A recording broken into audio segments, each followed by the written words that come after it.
radio du Salon de la Radio, interview. C'est un des événements du Salon de la Radio cette année. Ça va se passer dans la salle Buñuel dans quelques minutes avec Jean-Charles Verhaeghe notamment, grand sportif devant l'éternel, c'est bien connu, ou encore Jeannot Rességuier de RMC Sport et Michel Debjet qui nous a rejoint de Rugby Média.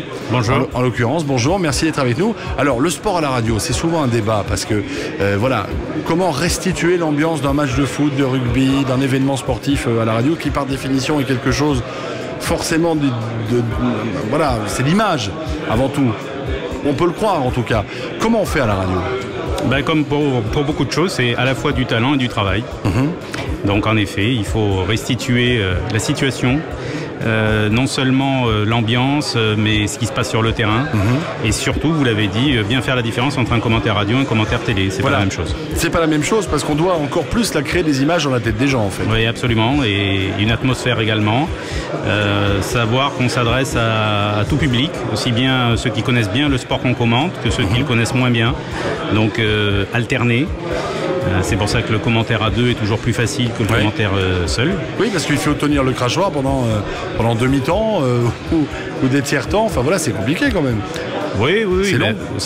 C'est compliqué, c'est long, mais bon, avec la pratique, ça finit par être maîtrisé. Maintenant, cette saison, ce qui est compliqué le plus souvent, c'est le froid. C'est plus froid pour le journaliste que pour les acteurs de terrain. Quand on parle de sport outdoor, bien sûr, comme le football ou le rugby, c'est différent pour le handball, le basket. Les situations ne sont pas les mêmes.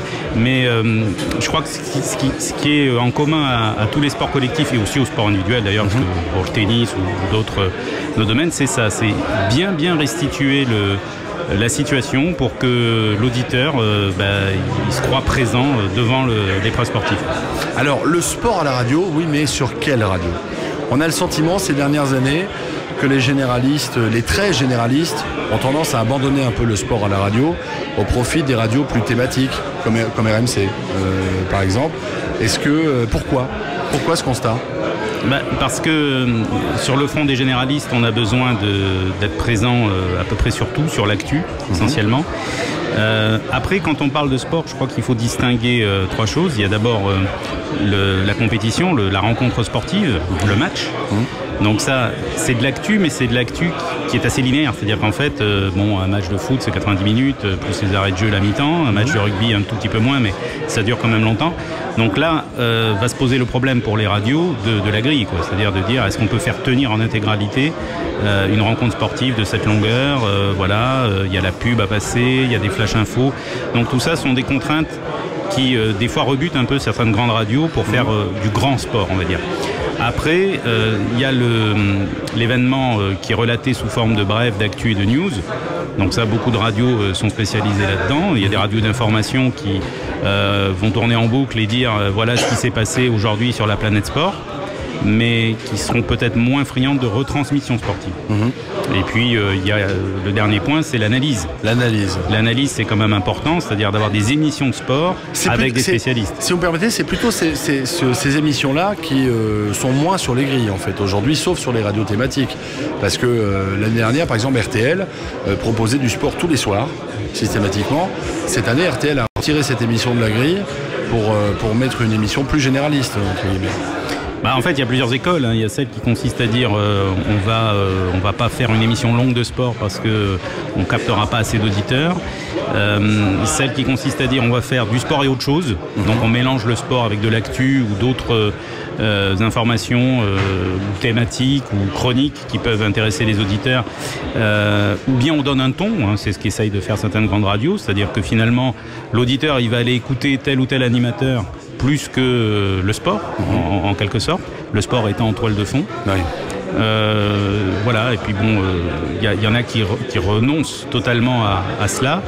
Je crois que la difficulté, elle est là, c'est que pour une grande radio, par définition, son public est éclectique et c'est du grand public.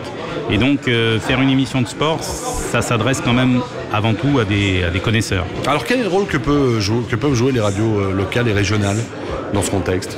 Alors il est très important justement parce que le sport est un vecteur d'attachement local, aussi bien pour des gens qui vivent en région et qui aiment leur région et donc aiment leur club, les sportifs de leur région et veulent les suivre.